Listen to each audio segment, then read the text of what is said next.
안녕하세요. 중앙노인보호 전문기관 이혜영입니다. 이 시간에는 노인에 대한 이해 부분으로 노인학대 예방 및 신고 의무에 관한 교육을 주제로 강의를 진행하겠습니다. 강의는 노인 인권과 노인학대 예방 및 신고 의무에 관한 교육 두 파트로 나누어서 진행하도록 하겠습니다. 학습 목표를 살펴볼까요? 네, 오늘의 학습 목표는 노인 인권에 대한 올바른 이해와 관심을 통해서 종사자의 인권 감수성을 함양할 수 있도록 하고요. 둘째, 노인학대 유형과 특징을 이해하도록 하고, 마지막으로 노인학대 신고의 중요성을 인식해서 적극적으로 신고하려는 태도로 갖도록 하는 것입니다. 오늘 강의를 통해서 여러분들이 세 가지 학습 목표를 모두 이루시기를 바라겠습니다. 네, 그럼 본격적인 강의를 시작해 보겠습니다. 먼저 노인 인권에 대해서 알아보겠습니다. 인권에 대해서는 아마 많이 들어보셨을 텐데요. 인권이란 인간이 타고난 권리이고 모든 개인이 동등하게 갖고 있는 권리입니다. 또한 옳고 정당한 어떤 것을 요구할 수 있는 자격을 의미하기도 하는데요. 인권은 보편적 가치를 추구하기 때문에 누구나 인권을 누릴 자격이 주어지는 것입니다. 하지만 현실에서는 인권 보장의 사각지대 위험에 처해 있는 이들이 존재하게 되는데요. 노인이 아마 대표적일 것 같습니다.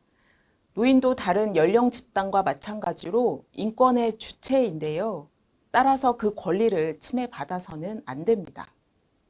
그러면 인권 보장의 사각지대에 있는 노인 인권이란 무엇일까요?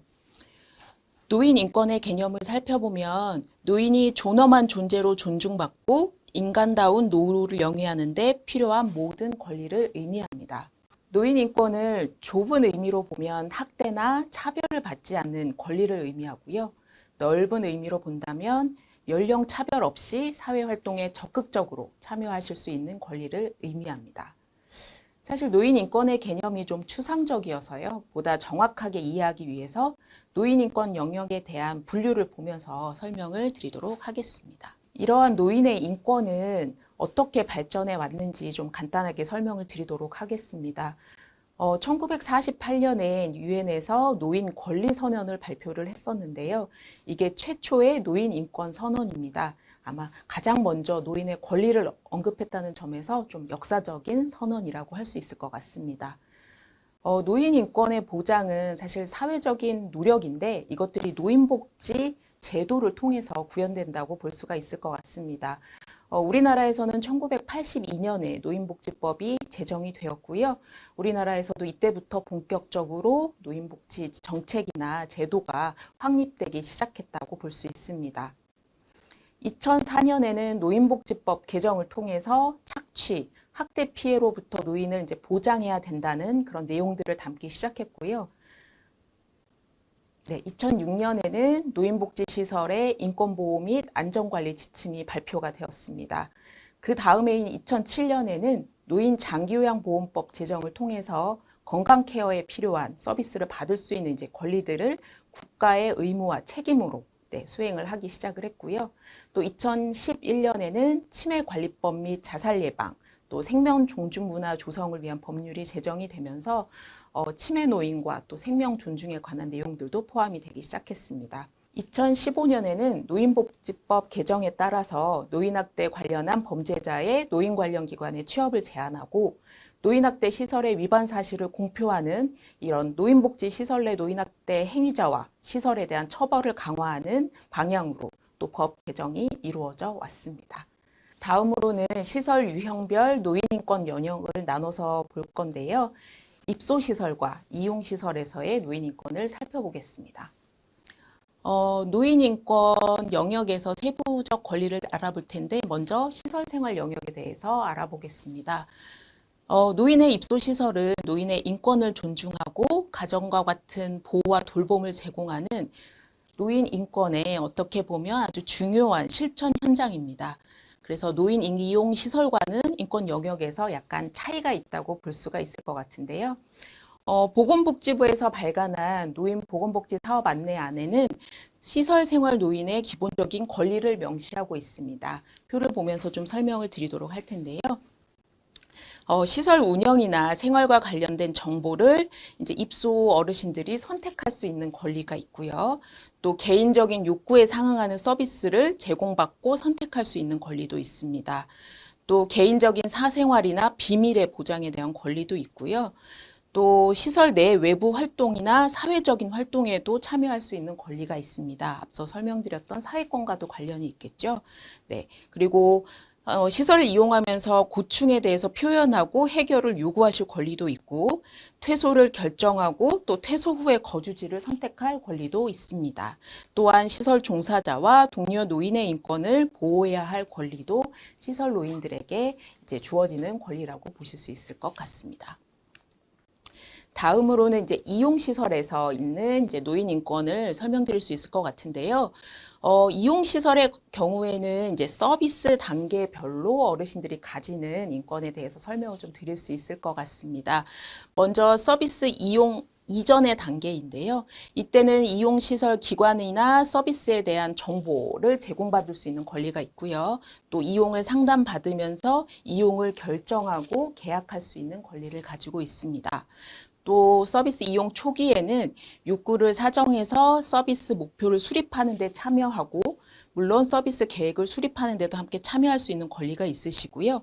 또 서비스 이용 종합 안내 그리고 적응 지원을 받을 수 있는 권리도 포함되어 있습니다. 또한 서비스 이용 부분에서는 이제 다양한 이 서비스들에 참여하실 수 있는 권리가 있고요. 마지막으로 서비스가 종결된 이후에는 종결 상담을 하고 이후에 추후적인 서비스를 제공받으실 권리도 포함되어 있다고 보시면 될 것 같습니다. 이처럼 앞서서는 이제 노인 인권에 대해서 이제 시설에서의 노인 인권까지 한번 살펴보았는데요. 그동안의 노인복지는 사실 좀 시혜적으로 보는 경향이 강했기 때문에 권리적으로 보는 노인인권 사상은 좀 더디게 발전을 해왔습니다. 노인복지 실천이 사실은 곧 노인의 인권을 보호하고 증진하는 인권 실천 행동이라고 할 수 있을 텐데요. 이러한 노인 인권 문제에 좀 더 효과적으로 대응하는 방법 중에 하나가 아마도 교육일 것 같습니다. 이 교육을 통해서 바람직한 방향으로 사회 구성원의 태도나 방향을 전환할 수 있기 때문인데요. 우리나라에서는 2018년도 4월에 노인복지법이 개정이 되면서 인권교육 조항이 신설이 되었습니다. 그래서 현재는 노인복지시설의 설치 운영자, 종사자, 그리고 이용자분들은 인권교육을 이제 의무화해서 듣도록 하고 있는데요.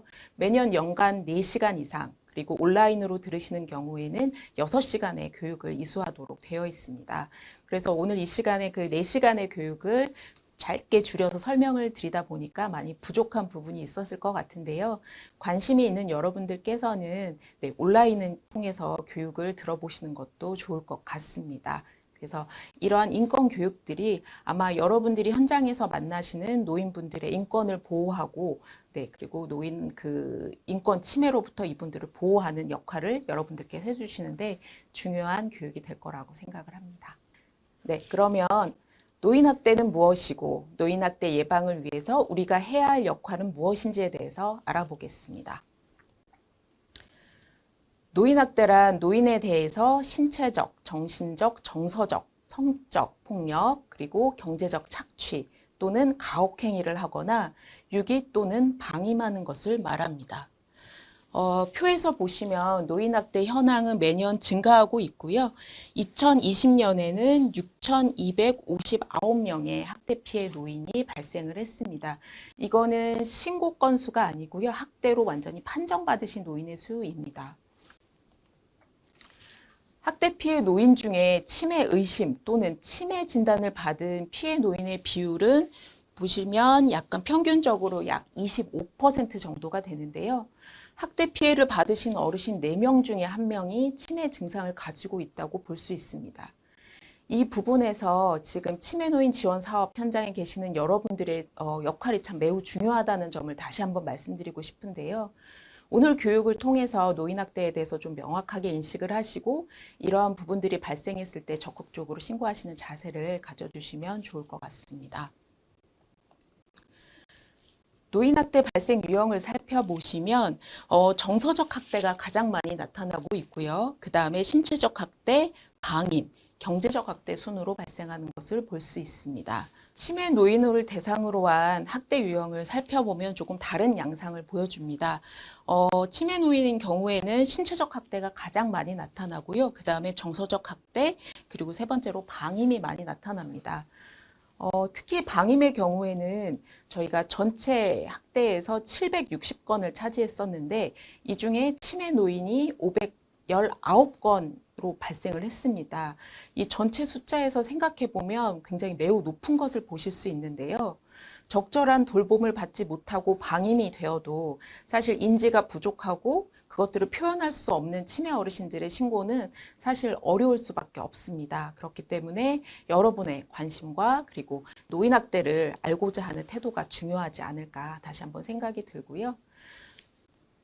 다음은 노인학대의 특성에 대해서 알아보겠는데요. 사실 노인학대는 이제 가정 내 또는 시설 내에서 발생을 하기 때문에 발견이 굉장히 어렵습니다. 그래서 반복적으로 또 지속적으로 일어나는 경우가 굉장히 많다는 특징을 가지고 있습니다. 또한 아동과 다르게 피해 노인은 사실 학대 행위자인 가족, 친인척, 지인들과 굉장히 복합적인 관계를 가지고 있고요. 또 심리적으로, 경제적으로 많은 피해 노인들이 이들에게 이렇게 의존적인 경우가 많기 때문에 이러한 경우들 피해를 입어도 이것을 말하려는 것을 꺼려 하시기 때문에 은폐될 우려가 훨씬 더 높습니다. 특히 가정에서 발생하게 되면 어르신들의 경우에는 그래도 내 자식이지 하면서 이제 좀 외부에 알리기를 꺼려 하시는 경우가 있고요. 또 시설에서 발생하는 경우에는 이게 학대로 판정이 되면 행정처분으로 이어질 수 있기 때문에 더욱더 은폐하려는 경향이 있을 수 있습니다. 이처럼 이제 지속성, 반복성, 또 복합적인 요인, 그리고 은폐성으로 인해서 실제로 노인학대 피해의 심각성은 더 크지만 저희에게 신고되는 사례는 그 중에서 일부일 것으로 저희는 좀 보고 있습니다. 특히 치매 증상이 있는 어르신들에게 가해지는 이러한 학대들이 더 은폐될 가능성이 높기 때문에 저희가 좀 더 집중해서 볼 필요가 있을 것 같습니다. 다음으로 노인학대 유형에 대해서 알아보겠습니다. 앞부분에서도 간략히 설명을 드리긴 했는데요. 노인학대 유형은 각 나라마다 조금 구분은 다르지만 우리나라에서는 크게 6가지로 구분을 하고 있습니다. 신체적 학대, 정서적 학대, 성적 학대, 그리고 자기 방임을 포함한 방임, 그리고 경제적 학대, 유기 이렇게 구분을 할 수가 있을 것 같습니다.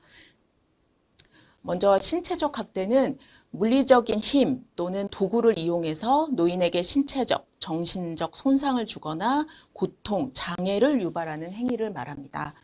여기 보시는 것처럼 어르신을 꼬집고 때리거나 밀어서 넘어뜨리는 행위, 그리고 감금하거나 거주 출입을 통제하는 행위, 그리고 신체를 구속하는 행위, 예를 들어서 어르신을 끈으로 묶어서 움직이지 못하게 한다거나 이런 행위들이 있겠죠. 그리고 물건을 던지거나 흉기로 위협하는 행위도 있을 수 있고 처방대로 약을 주지 않거나 처방된 약을 또 복용하지 않게 하는 행위도 들어갑니다. 그리고 어르신이 원하지 않는 일이나 노동을 강요하는 행위들도 신체적 학대에 들어갈 수 있습니다. 그러면 신체적 학대의 사례를 보면서 좀 더 구체적으로 설명을 드리겠습니다. 예시를 한번 볼까요? 치매 예방 프로그램에 참여하는 A 노인의 팔뚝에 큰 멍을 발견한 사회복지사 선생님은 멍에 대해서 물으셨는데 어르신은 그냥 넘어졌다고 하시면서 감추기 바쁘셨습니다.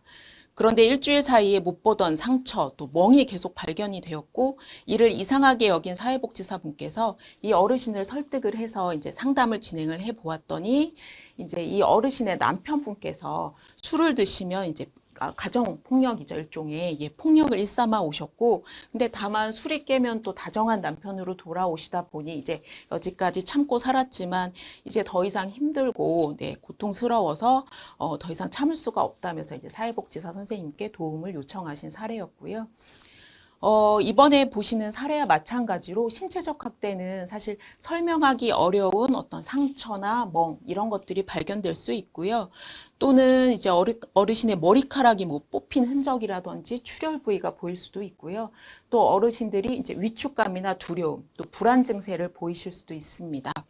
만약에 이러한 특징들이 보여진다면 신체적 학대로 의심할 수 있을 것 같습니다. 다음은 정서적 학대인데요. 정서적 학대란 비난, 모욕, 위협 등의 언어나 비언어적인 행위를 통해서 노인에게 정서적으로 고통을 유발하는 행위를 말합니다. 대표적인 행위를 살펴보겠습니다. 어르신을 쳐다보지 않고 무시를 하는 행위, 또 말을 걸지 않거나 대화를 하지 않는 행위가 있고요. 또 일상생활을 할 때 다른 가족들과 분리해서 어떤 그 행위를 하신다던가 아니면 사회활동이나 어르신이 외부와 연락하는 것을 방해하는 행위, 또 고함이나 욕설을 하는 행위, 그리고 모욕감을 주면서 수치심을 느끼는 행위, 또 노인 본인과 관련된 결정을 하는 데 있어서 소외시키는 행위 등이 정서적 학대의 대표적인 행위로 볼 수 있을 것 같습니다. 네, 사례를 보겠습니다. 사례관리 대상자인 비어르신께서는 늘 표정이 좋지 않으셨습니다. 담당 간호사 선생님이 조심스럽게 상담을 진행하면서 어르신께서 이제 자신의 얘기를 털어놓으셨는데, 이제 어르신께서 이제 가족과 함께 살고 계시는데 집 안에서 느끼는 이제 소외감으로 굉장히 힘들어하고 계셨습니다. 가족들이 어르신을 이제 본체만체 하시고 같이 살아도 약간 그래서 혼자 사는 느낌이 든다고 하셨고요. 따로 살고 싶지만 사실 경제적으로 독립할 수 없는 그런 상황에 처해 있는 것도 한계점도 있으셨고, 또 손자들도 이제 어르신을 무시하면서 본체만체 하다 보니까 어르신께서는 매우 이제 심리적으로 정서적으로 위축된 모습을 보이시고 계셨습니다. 이러한 정서적 학대를 갖는 어르신들의 좀 특징을 알아보겠습니다.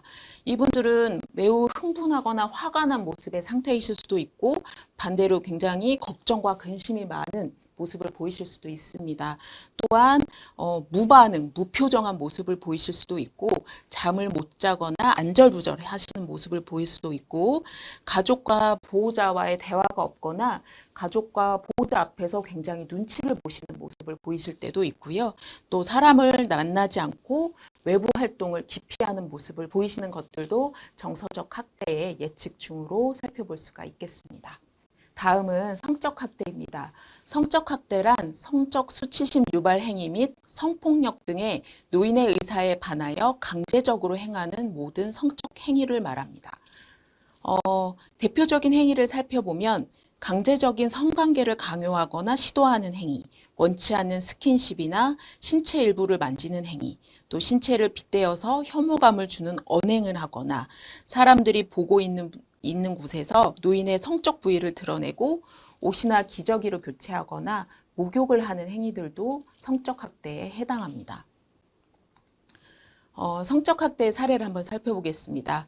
거동이 불편한 C 어르신은 이제 손녀와 함께 살고 계셨는데 전적으로 다른 분들의 도움으로 생활을 하고 계셨습니다. 그래서 요양보호사가 어르신 댁에 방문해서 서비스를 제공하고 있었는데 요양보호사가 오지 않을 때는 이제 손녀분께서 이제 케어를 해주셔야 되는 상황이었어요. 근데 손녀가 이제 게임 중독에 빠지면서 어르신의 도움을 계속 무시했고 또 이제 게임에서 지면 그 화풀이를 어르신에게 하기도 했었고요.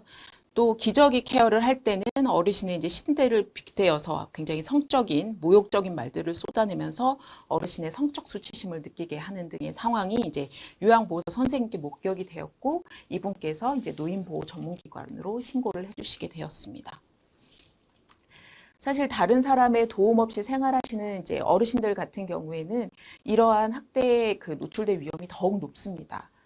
성적 학대 예측 징후를 보시면 걸으실 때 혹은 앉으실 때 좀 어려움을 나타내거나 뭐 속옷이 찢어져 있다거나 이제 성기나 이제 이런 부분에 어떤 상처나 하열이 있다거나 또 성병으로 진단을 받으신다거나 혹은 특정 유형의 사람들에게 두려움을 느낀다던가 이런 부분들을 보인다면 성적 학대를 의심해 볼 수 있을 것 같습니다.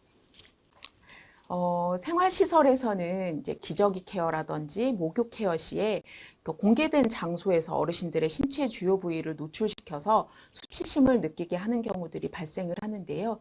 이 경우에도 성적 학대로 판정이 되고 있습니다. 성적 학대라는 것이 성추행이나 성폭행만이 아니라 성적 수치심을 유발하는 행위도 모두 성적 학대라는 인식의 변화가 더 중요하지 않을까 생각이 듭니다. 다음은 이제 경제적 학대입니다.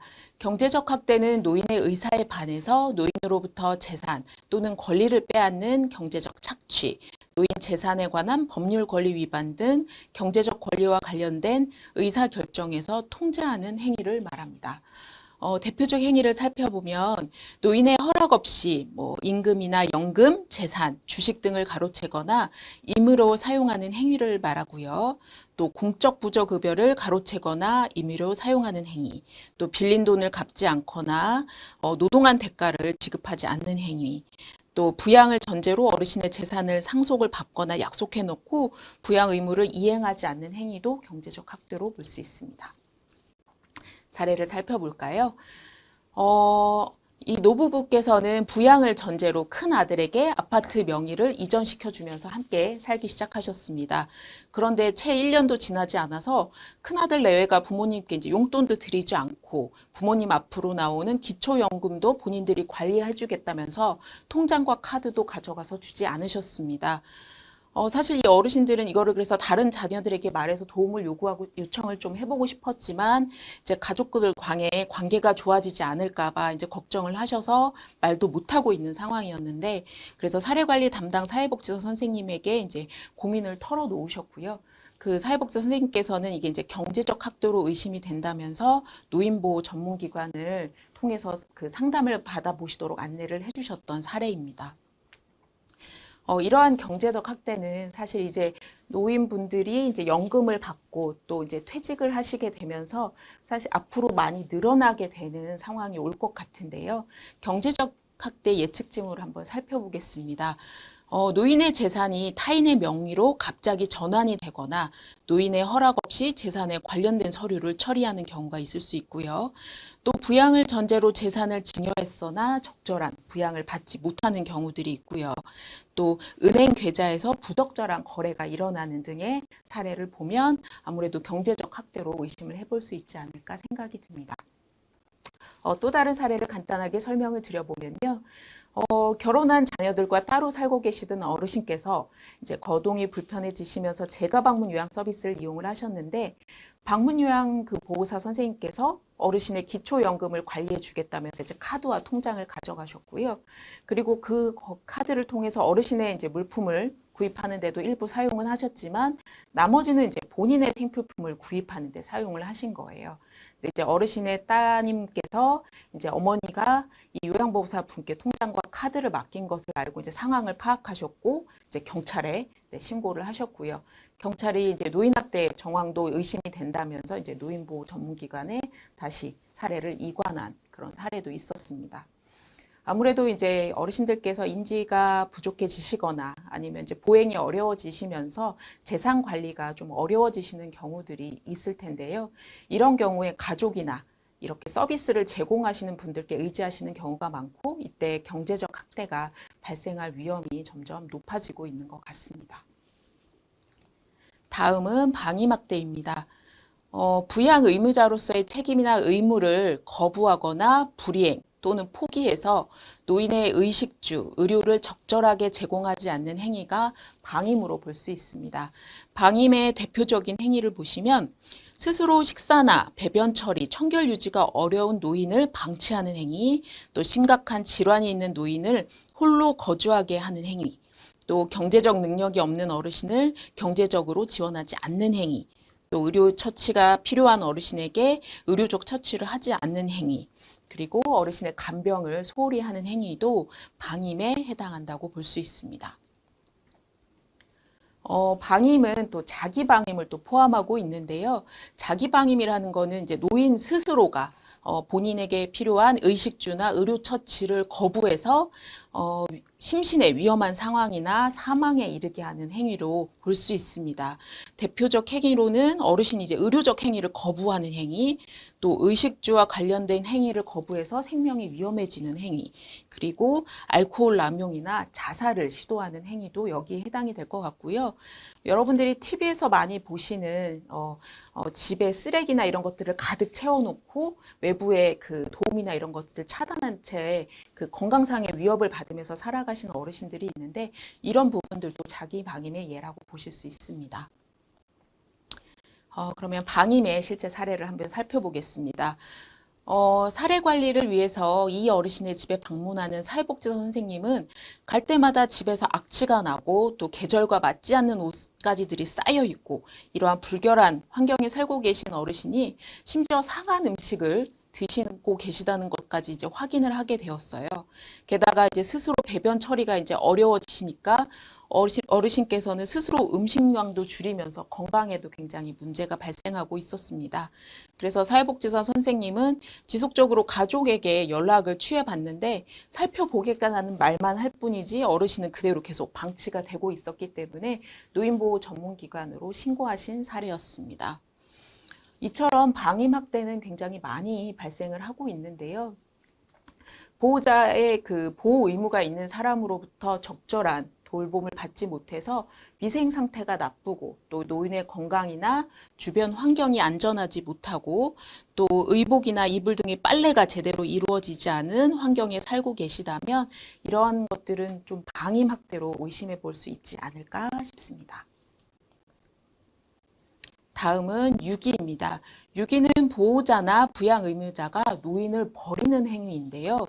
대표적인 행위로는 이제 노인과 연락을 두절하고 왕래하지 않는 행위, 또 노인을 시설이나 병원에 입소시키고 연락이나 왕래를 두절하는 행위, 또 노인을 낯선 장소에 버리는 행위, 또 배회하는 노인을 발견했을 때 이 부양 의무자가 어르신을 부양을 거부하는 행위도 유기의 대표적인 행위라고 볼 수 있습니다. 사례를 통해서 유기를 알아보도록 하겠습니다. F 어르신은 그 보호자께서 어르신을 요양시설에 입소시킨 후에 연락을 두절을 하셨습니다. 석 달째 이제 연락이 되지 않고 있었고 어르신이 이제 입소하신 후에 연락이 점점 끊어지다가 어느 날부터는 지금 기관에서 드리는 전화도 받지 않고 그리고 본인 부담금도 체납을 하신 상태였습니다. 이 사례에서 보면 사실 경제적인 어려움으로 비용을 체납하는 것 자체가 노인학대는 아닙니다. 하지만 이제 어르신을 낯선 시설에 입소시키고 연락을 두절했고요. 그럼을 통해서 어르신께서는 이제 버려졌다는 부정적인 감정을 가지실 수 있게끔 만들었다는 것, 그리고 돌봄을 이행하지 않았기 때문에 노인을 버리는 유기 행위로 볼 수 있을 것 같습니다.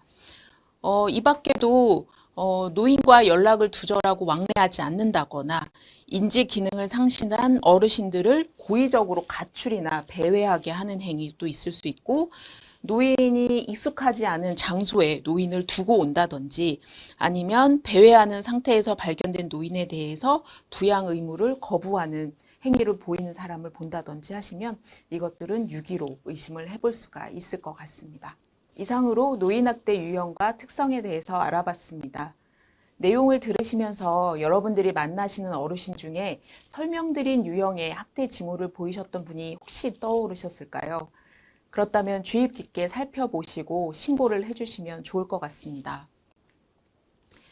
노인복지법에서는 누구든지 노인학대를 알게 된 때에는 노인보호 전문기관 또는 수사기관에 신고를 할 수 있다고 명시가 되어 있습니다.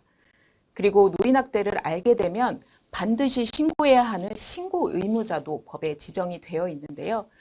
대표적인 노인학대 신고 의무자로는 의료인 또는 의료기관의 장, 또 방문 요양과 돌봄, 안전 확인 등의 서비스를 하시는 종사자분들, 또 노인복지시설의 장과 종사자, 119 구급대원, 또 장기요양기관의 장과 종사자, 국민건강보험공단 소속의 요양직 직원분들, 또 노인복지시설 설치나 관리를 담당하는 공무원분들이 이런 노인학대 신고 의무자에 속한다고 볼 수 있습니다. 노인학대 신고 의무자의 경우에는 신고의 의무성을 가지게 되는데요. 말씀드렸던 이 직무상에서 노인학대를 알게 된 때에는 즉시 신고를 해야 되는 신고의 의무가 있고요. 두 번째로 만약에 이 신고 의무를 위반해서 노인학대를 신고하지 않은 사람에게는 500만 원 이하의 과태료를 부과할 수 있다는 법도 정해져 있습니다. 그리고 노인학대 신고 의무자 같은 경우에는 노인학대 신고 의무자가 소속된 기관에서 노인학대 예방 및 신고의 의무에 관한 교육을 들으시도록 의무가 정해져 있습니다. 또 노인학대 신고를 하시는 분을 보호해야 하는 이러한 의무들도 법에 정해져 있는데요. 노인학대를 신고하신 분들의 신분은 보장되어야 하고 신고인의 의사에 반해서 신분이 노출되어서는 안 된다고 법에 명시하고 있습니다. 만일 신고인의 신분 보호나 신원 노출 금지 의무를 위반하였을 경우에는 1년 이하의 징역이나 1천만 원 이하의 벌금에 처할 수 있습니다. 또한 공익신고자 보호법에 따라서는 공익신고자라면 이 사실을 타인에게 알려주거나 공개해서 이 법을 위반하는 경우에는 5년 이하의 징역이나 5천만 원 이하의 벌금에 처해질 수도 있습니다. 이처럼 이제 노인 학대를 알게 되면 누구든지 신고를 해야 하는데요. 신고를 할 때 어떤 정보들을 우리가 노인보호 전문기관이나 수사기관에 알려주면 좀 더 도움이 될까 한번 알아보도록 하겠습니다. 노인 학대를 신고하실 때는 이제 신고하시는 본인에 대한 정보, 그리고 피해 어르신에 대한 정보, 또 학대를 행위하시는 행위자에 대한 정보, 그리고 학대 상황, 그리고 만약 학대가 시설에서 발생했다면 학대 시설에 대한 정보를 말씀해 주시는 게 좋을 것 같습니다. 노인학대 신고를 하실 때 물론 많은 정보를 주시는 것이 노인보호 전문기관이 현장에 갔을 때 어르신들을 도움을 드리는데 많은 보탬이 되겠지만 그렇지 않더라도 학대가 의심된다면 반드시 신고를 해주시는 것이 가장 중요할 것 같습니다. 구체적으로 신고에 필요한 사항들을 좀 더 알아보도록 하겠습니다. 신고자 관련 정보와 관련해서는 이제 신고하시는 분의 인적 사항, 그리고 학대 피해를 받으신 어르신과의 관계, 그리고 어떻게 학대를 알게 되셨는지, 그리고 이 신고를 통해서 혹시 어떤 것들을 원하시는지 이런 것들을 좀 말씀해 주시면 좋을 것 같습니다. 그리고 피해 어르신과 관련해서는 가장 중요한 것은 현재 어르신께서 안전한 상황이신지를 좀 먼저 파악해 주시면 좋을 것 같고요. 혹시 어르신께서 긴급하게 분리를 해야 되는 상황은 아니신지, 또 심신의 상태는 어떠신지 이런 것들을 좀 파악해서 알려주시면 좋을 것 같습니다. 그리고 피해 노인의 뭐 성별이나 나이, 거주지, 연락처, 그리고 어떤 학대를 받았는지를 파악해서 알려주시는 것이 중요합니다. 그리고 행위자와 관련해서는 피해 어르신과 어떤 관계에 있는 사람이고 이분의 뭐 성별이나 나이, 뭐 이름, 그리고 알고 계시는 인적 사항들을 파악해 주시면 좋을 것 같습니다. 그리고 학대 발생에 관한 정보들도 알려주셔야 하는데요. 뭐 학대 유형이라고 했지만 뭐 유형을 다 알고 계시는 건 아니니까요. 어떤 학대가 발생을 했고 지금 학대가 어느 정도 지속해서 일어났는지, 또 언제 학대가 발생했고, 그리고 학대 발생 장소는 어디인지 이런 것들을 파악해서 알려주시면 좋을 것 같습니다. 그리고 앞에서도 말씀드렸지만 만약에 이게 시설에서 발생을 한 것이라고 한다면 이 어떤 시설인지, 또 이게 혹시 시설의 운영상의 문제인지 아니면 어떤 일시적으로 종사자에 의해서 발생한 것인지 이런 것들을 파악해서 알려주신다면 노인보호 전문기관이 현장에 가서 조사를 하고 어르신을 보호하는 데 좀 더 중요한 정보가 될 것 같습니다. 노인학대를 신고하시는 절차에 대해서 알아보겠습니다. 노인학대를 신고하실 수 있는 방법은 크게 세 가지로 설명드릴 수 있을 것 같은데요. 노인학대를 가장 많이 신고해 주시는 방법은 전화로 신고를 해주시는 겁니다. 노인학대 신고 대표번호는 1577-1389번이고요. 쉽게 외우시기 위해서는 1년 365일 빨리 구해주세요. 네, 그래서 1389번 이렇게 기억해 주시면 좋을 것 같고 저희가 24시간 신고 상담 전화를 받고 있습니다. 네, 이 번호로 해주실 수 있고요. 그 밖에도 129 보건복지 콜센터, 110 정부 민원안내 콜센터, 그리고 112를 통해서도 신고를 해주실 수 있습니다. 그리고 앱을 통해서도 신고를 하실 수가 있는데요. 노인보호 전문기관에서는 2021년 6월에 나비새김 노인지킴이라는 앱을 개발을 해서 보급을 하고 있습니다. 그래서 핸드폰에 앱을 다운받아 놓으셨다가 필요할 때 즉각적으로 신고를 하실 수도 있습니다. 또 그 밖에는 뭐 온라인으로 이메일로 신고를 하신다거나 우편을 보내시거나 혹은 직접 방문해서 신고하시는 방법도 있을 수 있겠습니다. 다음으로는 이제 학대가 의심되는 어르신들을 상담하시게 되는 상황이 발생할 수 있습니다. 이때 학대 피해 노인의 특징을 파악해서 상담하는 것이 좋을 것 같은데요. 학대 피해 어르신들은 아무래도 심적인 압박감을 받기 때문에 좀 반복적으로 진술하는 경향이 있으시고요. 또 가족이나 이제 지인에 의한 학대가 발생하는 경우가 많기 때문에 조금 학대 행위를 이렇게 합리화해서 설명하려는 경향을 보이시기도 합니다. 특히 이제 행위자가 자녀일 경우에는 좀 본인의 탓으로 돌리는 모습을 보이시기도 하는데요. 이때 자녀에 대한 걱정과 더불어서 본인이 이제 학대받고 싶지 않다는 양가 감정이 존재하게 되는데요. 학대 피해로 인해서 트라우마가 이제 생기고 학대 사실을 명확하게 진술하기 어려워하실 수도 있고요. 또 학대 행위자가 동거 중이라면 상담을 거부하거나 또는 그 도움을 요청하던 연락을 끊어버리실 수도 있습니다. 그렇기 때문에 이제 학대가 의심되는 어르신과 상담을 하실 때는 조금 더 조심하시고 먼저 공감과 이해하는 자세가 필요할 것 같습니다. 이제 양가 감정을 보이는 어르신들의 걱정과 불안한 마음을 이제 공감하고 이해해 주실 필요가 있을 것 같은데요.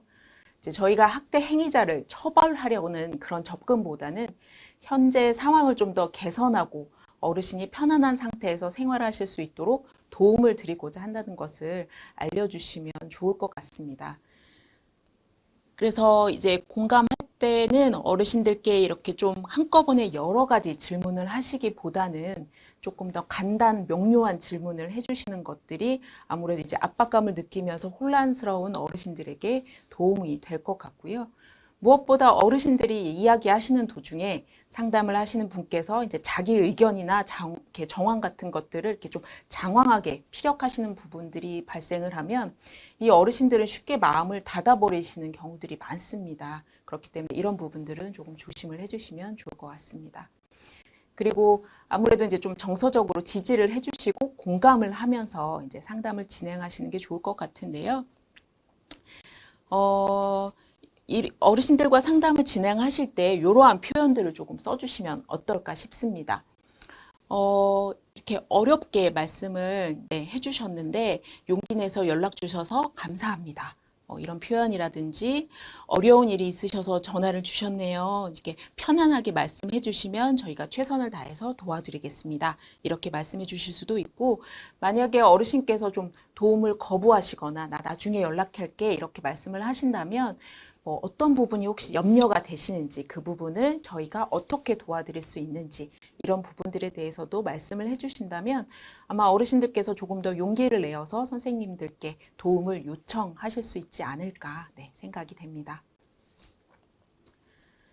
앞서서 저희가 이제 노인학대를 알게 되면 노인보호 전문기관에 신고를 해달라고 이제 계속 말씀을 드렸는데요.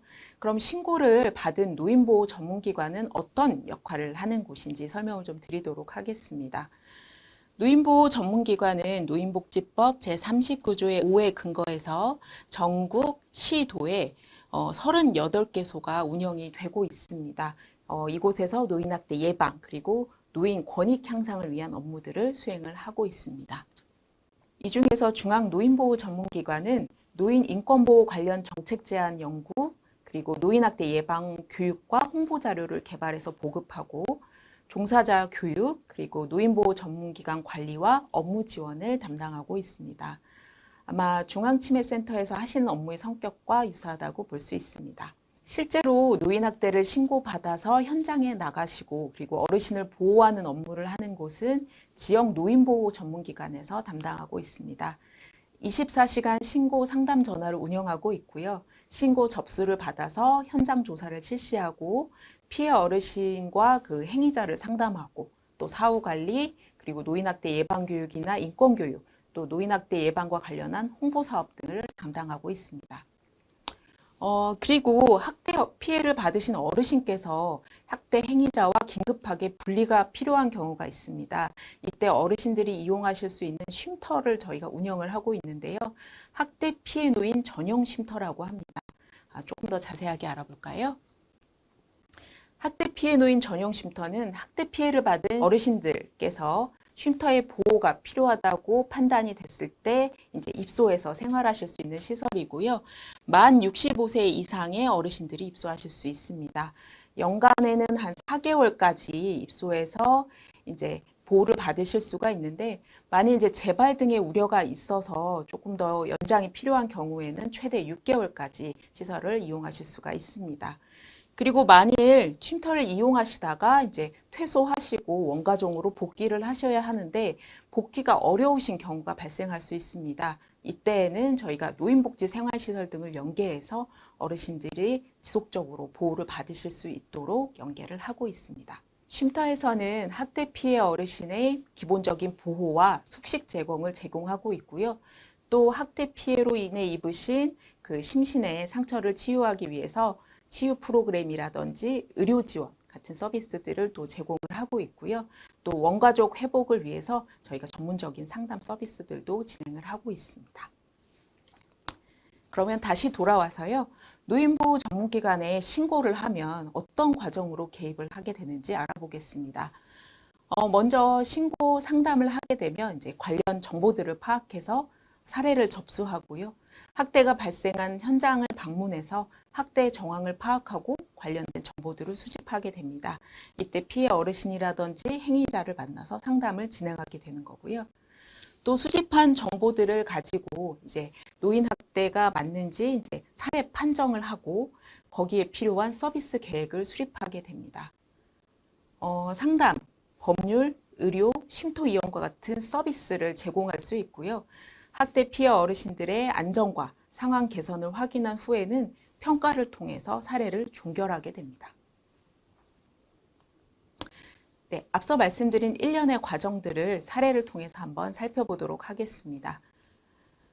치매안심센터 사회복지사 선생님께서는 이제 사례관리 대상자 어르신과 상담 중에 알코올 중독증이 있는 손자에게 돈을 갈취당하고 또 목을 졸리는 듯 신체적 학대를 당해왔다는 사실을 알게 되었습니다. 어르신에게 이제 상담과 신고의 필요성을 안내하고 도움을 요청하고자 이제 노인보호 전문기관에 신고를 하셨습니다. 그래서 노인보호 전문기관이 이제 신고 접수를 받고 치매안심센터 선생님과 함께 이제 가정을 방문했는데 아무래도 어르신께서는 이제 낯선 분께서 찾아오시고 뭐 이렇게 조사를 하신다고 하니까 좀 두려움을 느끼셨는지 이제 손자가 나 잘해주고 있으니 걱정 없다 하시면서 사실은 상담을 처음에는 거부를 하셨어요. 근데 이제 이를 지켜보셨던 치매안심센터 사회복지사 선생님께서 이 어르신과 이제 오랜 기간 동안 라포를 잘 형성해 오셨기 때문에 이제 재차 상담 받으시도록 권유하고 이제 설득을 해주셨고, 그래서 설득 끝에 이제 노인보호 전문기관 상담원에게 그동안 받으셨던 학대 그 상황이나 이런 것들에 대해서 이제 진술을 해주시게 되었습니다. 노인보호 전문기관 이제 상담원께서는 이제 학대 행위자인 이제 손자와 이제 상담을 시도를 하셨는데, 행위자인 그 손자는 이제 본인이 뭐 어르신한테 술 심부름을 시키거나 이러한 행동은 있었지만 학대 행위는 절대로 한 적이 없다 이렇게 부인을 하였고요. 또 뭐 술을 좀 덜 마셔보겠다는 정도의 답변만 하고는 이제 저희 상담원의 연락을 이제 끊고 더 이상 연락을 받지 않으시는 상태였습니다. 어르신께서 이제 집에 계시게 되면 사실 이제 학대 행위자가 계속 만나면서 어떤 상황이 발생할지 모르기 때문에 노인보호 전문기관에서는 아무래도 어르신의 신변 안전을 위해서 전용 쉼터로 이동하시는 것이 좋겠다고 판단을 해서 어르신께 이제 안내를 해서 입소를 하도록 도와드렸고요. 그리고 어르신이 쉼터에서 이제 생활하시는 동안에는 그 손자분과 지속적으로 계속 연락을 시도했고, 또 다행히 연락이 되어서 이제 상담을 통해서 손자분이 알코올 치료나 상담을 받으실 수 있도록 중독관리 통합지원센터로 연결을 할 수 있게 되었습니다. 어르신께서는 이제 쉼터에 계시는 동안 쉼터 퇴소 후에 이제 집으로 돌아가시기를 사실은 희망을 하셨고요. 그래서 돌아가신 이후에 어떻게 생활을 하셔야 할지 사후 관리 계획을 이제 수립을 같이 했었고, 그리고 치매안심센터에서도 이제 지속적으로 어르신들을 방문해서 이제 모니터링하면서 어르신의 안부를 확인해 주시는 그런 과정들도 같이 진행을 할 수 있도록 협력을 해 주셨습니다. 이 사례에서처럼 그러니까 어르신이 학대 상황에서 벗어나서 이제 좀 편안하고 행복한 노후를 보내실 수 있도록 돕기 위해서는 여러분 지금 교육을 듣고 계시는 여러분들께서 조금 더 관심을 가지고 어르신들을 지켜봐 주시는 게 중요하지 않을까 생각이 됩니다. 이처럼 여러분들께서 이제 현장에서 만나는 어르신들을 주의 깊게 살펴보시면 어르신들이 혹시 학대로 인해서 어려움을 겪고 계시지는 않은지 조금 더 쉽게 발견하실 수 있지 않을까 싶습니다.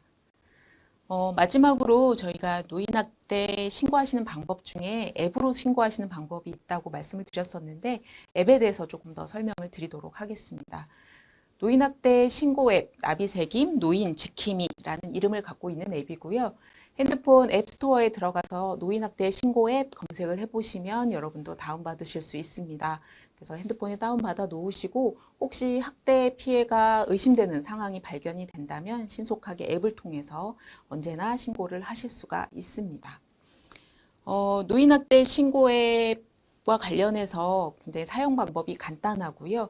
여러분들이 쉽게 증거를 취득하실 수가 있습니다. 그래서 마지막으로 노인학대 신고 앱 홍보 영상을 보여드리면서 오늘 교육을 마무리하려고 합니다. 2025년이 되면 우리나라는 노인 인구 1000만 명 시대를 맞이합니다. 다가오는 초고령화 사회, 우리는 어떤 준비가 필요할까요? 보건복지부가 발표한 2020년 노인학대 현황 보고서를 살펴보면 2020년 한 해 동안 신고된 노인학대 건수는 16,973건. 이 중 실제 학대 판정 건수는 6,259건에 달합니다. 전년 대비 무려 19.4%나 증가한 수치입니다. 지금도 우리 사회 곳곳에서 은밀하게 일어나고 있는 노인학대. 그냥 지나치면 아무도 알 수 없지만 관심으로 신고하면 모두에게 알릴 수 있습니다. 오늘은 언제 어디서나 신고가 가능한 노인학대 신고앱 사용법을 알아보도록 하겠습니다. 신고앱을 사용하기 위해서는 먼저 설치부터 해야 하는데요. 앱 마켓에서 노인학대 신고앱을 찾아 다운받습니다. 설치가 끝난 노인학대 신고앱을 실행하여 접근 권한 안내에 확인을 눌러줍니다.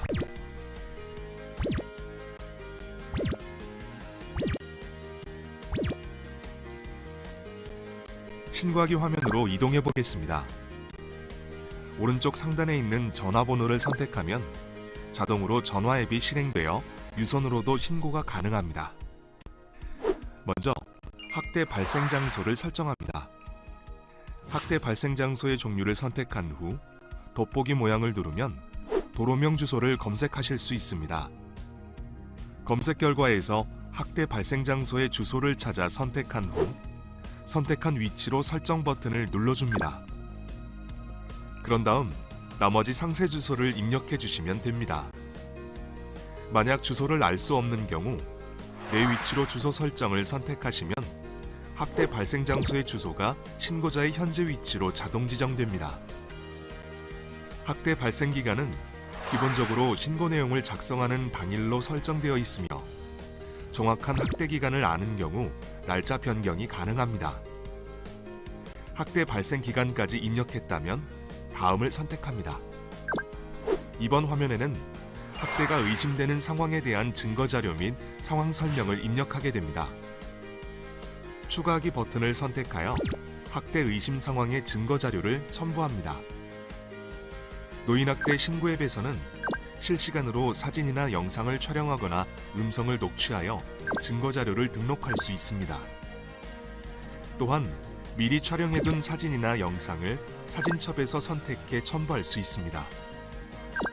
촬영일 또한 신고 내용을 작성하는 당일로 설정되어 있으므로 촬영일이 현재와 다른 경우 날짜 변경이 가능합니다. 그런 다음 피해자의 성명, 성별, 연령 정보를 입력하고 학대를 받았을 당시의 상황 설명을 최대 500자 이내로 입력합니다. 만약 피해자의 성명을 모를 경우에는 작성하지 않으셔도 괜찮습니다. 입력이 모두 끝나면 다음 버튼을 선택합니다. 인증 단계에서는 나이스 휴대폰 본인 인증으로 본인임을 확인하고 신고인의 신분보호 안내에 관한 사항과 개인정보 수집 이용 제공에 동의한 후 작성 완료 버튼을 선택합니다. 그럼 이제까지 작성한 신고 내용을 전체적으로 확인하실 수 있습니다. 이 화면에서는 별도의 수정이 불가능하며 만약 수정 사항이 있다면 이전 버튼을 선택해 전 단계 화면으로 이동한 후 작성한 내용을 수정하시면 됩니다. 신고 내용을 수정하기 위해 이전 단계로 돌아가더라도 본인 인증은 다시 하실 필요 없습니다. 최종적으로 제출하기 버튼을 선택하면 노인학대가 신고 접수되고 완료 안내 화면으로 이동합니다. 신고 앱을 통해 노인학대가 신고되면 관할 지역 노인보호 전문기관에 신고 알림이 실시간으로 전송됩니다. 노인학대 신고 앱 사용 방법 잘 보셨나요? 그렇다면 어떤 상황을 목격했을 때 신고 앱을 사용하면 될까요? 다음과 같이 노인학대가 의심되는 경우 즉시 신고 앱을 실행해 주세요. 어르신에게 신체적 위해를 가하거나 강제로 억압하는 경우, 어르신이 거주하는 가정에서 누군가 다투거나 욕설 등 큰 소리가 자주 들리는 경우, 어르신에게 동의하지 않는 성적 수치심을 주는 행동을 하는 경우, 어르신의 물건이나 금품을 허락 없이 사용하는 경우, 어르신이 식사를 자주 걸러 영양실조나 탈수 증상을 보이는 경우, 어르신에게 필요한 의료적인 처치를 하지 않고 방치된 경우, 인지기능을 상실한 어르신을 고의적으로 배회하게 하거나 낯선 장소에 버리는 경우, 한쪽 날개를 잃어버린 나비가 자유롭게 날지 못하듯 우리의 어르신들도 누군가의 도움과 관심이 절실히 필요합니다. 초고령화 시대에서도 어르신들이 행복한 사회, 건강한 사회를 위해 노인학대 신고, 더 이상 외면하지 말고 동참해 주세요. 나비 세균, 노인 지킴이, 항상 우리 곁에 있습니다.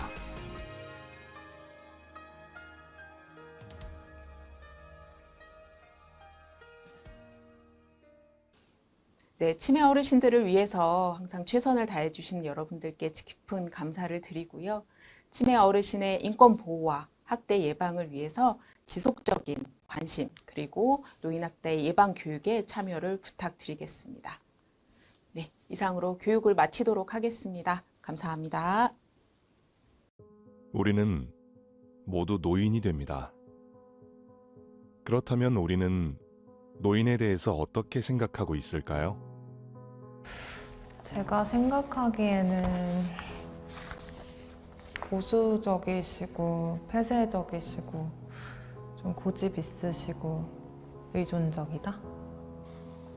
권위적, 무기력, 외로움, 그리고 꼰대? 느림, 답답함, 불편함, 고독이라는 단어가 떠오르는 것 같아요. 너무나 먼 존재인 것만 같은 노인. 노인이란 정말 우리와 상관없는 세대일까요? 그래서 우리는 질문을 바꿔보았습니다. 우리는 부모님에 대해서 얼마나 알고 있나요?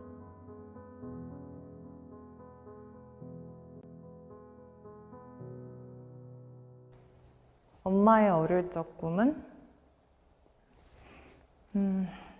이건 생각을 못 해본 것 같아요. 저를 키우면서 가장 행복했던 순간은 언제인가요? 부족한 형편에 배우고 싶다는 것을 많이 도와주지 못했는데도 알아서 대학도, 취직도 척척 해내는 우리 아들이 늘 자랑스럽고 엄마의 자부심이었다. 저의 부모님으로 살아온 인생 힘들지 않았나요?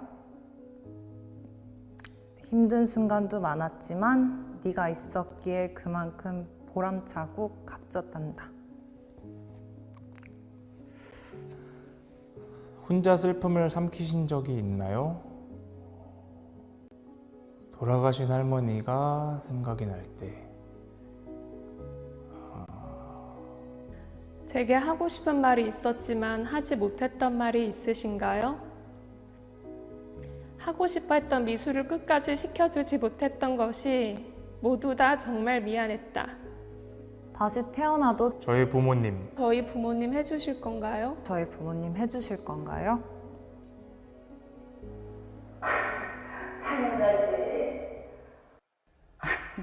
당연하지.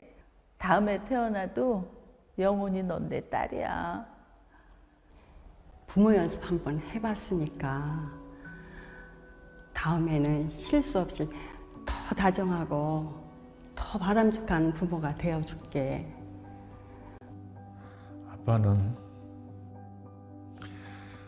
우리 딸 좋은 거 맛있는 거 다 먹여주고 다 해주고 싶은데 아빠가 능력이 부족해서 더 많이 못 해준 게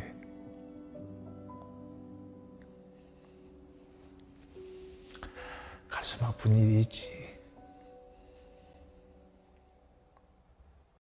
나도 노인이 되었구나 하고 느꼈던 순간이 있으신가요? 부인 발급기 같은 걸 잘 못할 때 뒤에서 그 막 곱지 않은 시선으로 보고 막 그러면 나도 이제 노인이 되는구나. 자꾸만 몸이 아프고 귀찮아지고 행동은 굶기고 새로운 걸 몰라서 애들한테 물어야 될 때 애들 눈치 보이고.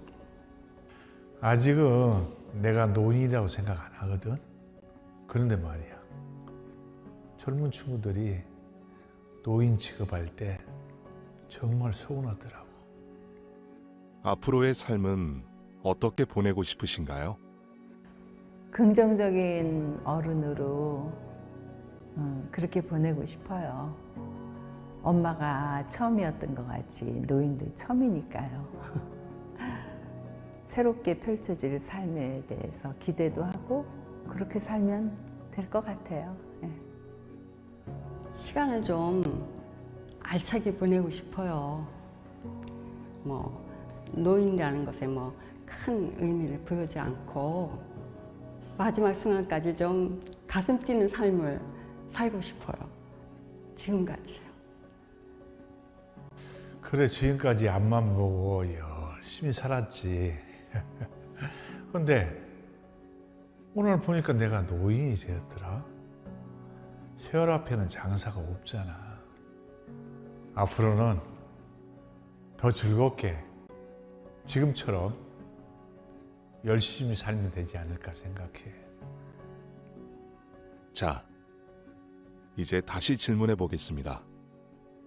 우리는 노인을 어떻게 생각하고 있나요? 지혜로우시고 여유로우시고 편안하고 든든함. 너그러움, 인자함, 현명함, 포근함. 배려심, 따뜻함, 감사함, 그리고 사랑.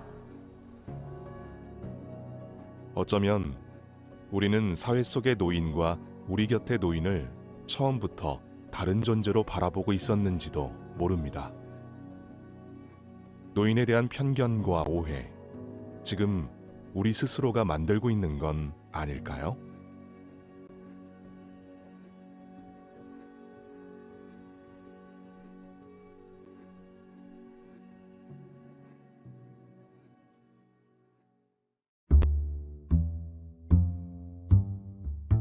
노인하면 떠오르는 단어는 네, 여러 가지 있는 것 같습니다. 지팡이, 주름, 좀 외롭다, 폐지를 줍고 다니는, 불쌍하다,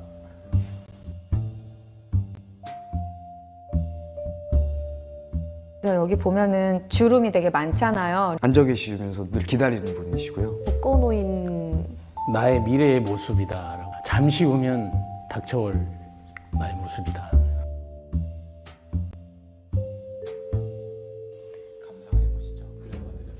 와, 아, 생각만 해도 솔직히 속상해요. 되게 솔직히 별 생각이 내가 노인이 됐을 때는 나 혼자 자력으로 어떻게 행복하게 살 수 있는 기반을 만들려고 최대한 노력하고 있습니다.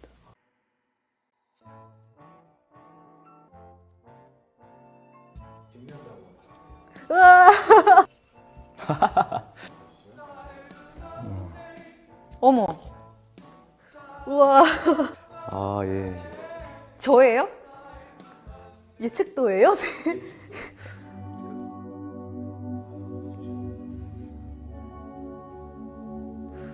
이러니까 기분 되게 이상한데요. 갑자기 심장이 칵 멎는 같은 그런 느낌이 들었습니다.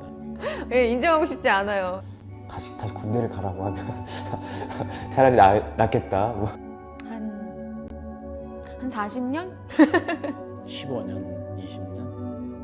한 50에서 60년 후 한 40년 정도? 언젠간 되겠지만 나는 늙지 않을 거라고 항상. 상상은 한 적은 없어요, 사실. 항상 해본 적이 없어요. 하고 싶지도 않고.